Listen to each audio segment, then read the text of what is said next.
Welcome. It's Mark from A Healthy Leaf, and today it's all about Moringa tea. And it's funny because it's not really a tea at all. It's not from tea leaves, but rather it's classified as a tisane or herbal tea. You can get Moringa tea in its unflavored version, or my personal favorite, a flavored version that has pomegranate juice extract added. And this Moringa flavor and the pomegranate flavor, in my opinion, gives it a full, rich-bodied, delicious taste.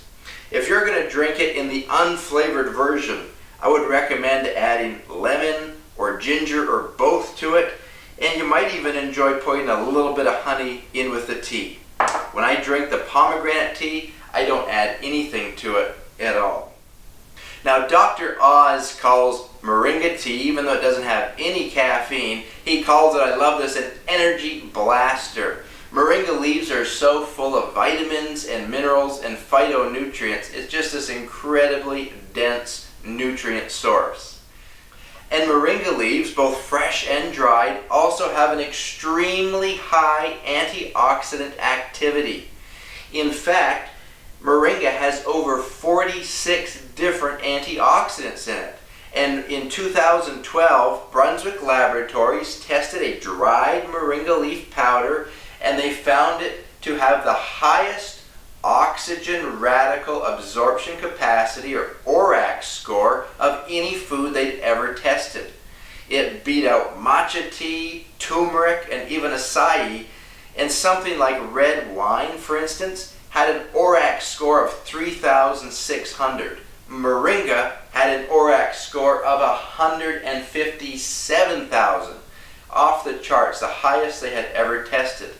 And so Moringa, being such a powerful antioxidant, is so good for our bodies in fighting free radicals. These free radicals are unstable in our bodies, and they are constantly attacking cells, causing aging and causing disease. Over time, they have been linked to over 60 diseases, including cancer, Alzheimer's, Parkinson's, cataracts, even a stroke. And so it's very important to have a diet that's rich in antioxidants. And you're not going to find anything with a higher antioxidant activity than Moringa.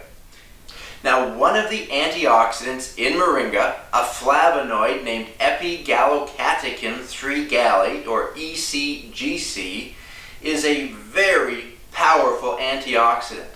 According to research out of the University of Kentucky by Dr. Mitzgers, he's shown that it is 100 times more powerful than vitamin C, 25 times more powerful than vitamin E, and twice as powerful as resveratrol as an antioxidant. And if you go to Google Scholar and you type in EGCG cancer prevention, you'll find studies demonstrating that this antioxidant has the ability to trigger certain cancer cells to effectively commit suicide while simultaneously bolstering and strengthening healthy cells. Now, at the same time, it's been demonstrated to limit and reduce the spread of cancer within the body. And it's no surprise that Moringa has high concentrations of EGCG in it, both in the powder and also when taking it in tea form. Now, Moringa has often been touted as a weight loss cure.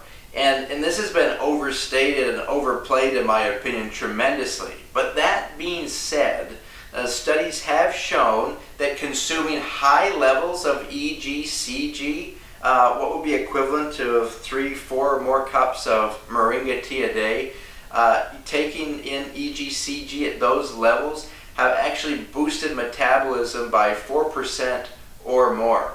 And that might not sound like a whole lot, but over the course of a year, that could be equivalent to about 30,000 calories or 8 pounds. And so that's not bad, is it? Now, drinking Moringa tea before eating has also been demonstrated in healthy adults to reduce the blood glucose levels by 15% or more. And so this is another benefit of Moringa tea.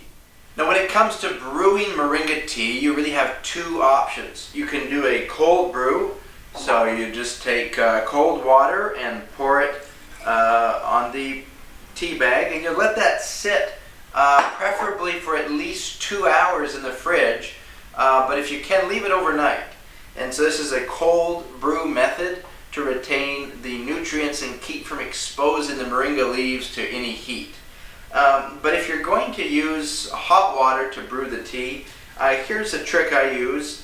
You want the water to be around 170 degrees Fahrenheit. You don't want to put boiling water right on the tea bags.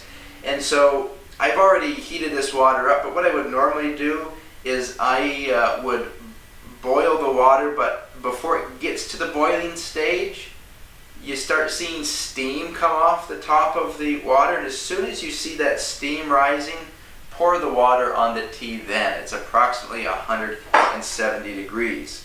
And so, if you go ahead and do that, one thing that's important, whether you're doing the cold brew or hot brew method, is to stir the tea. So here's some tea that has been in the fridge overnight. You'll see the color is quite dark. And in either case, the hot or cold, stir that tea just to release more of those flavonoids and nutrients out of the moringa powder. Well, it's been a few minutes now since we've been brewing this tea. You can see the colors of both the cold and hot brew tea are starting to approach each other and be very similar. One thing I like to do when I pull these tea bags out is just squeeze any of the water out of them. And you don't need to throw this leftover moringa powder out. If you'd like, you can go ahead and use it up in your next smoothie. Just tear open the tea bag and dump it in. So, I hope you've learned something today, both interesting and useful, about moringa tea. If you haven't tried my personal favorite, the pomegranate moringa tea, I'd encourage you to do that on the website. Like our moringa capsules and powder, it's also USDA certified organic, grown in a farm in Ecuador. And so this is high quality product. And for more information on it, moringa in general, please visit the website healthyleaf.com. And again, thank you for watching.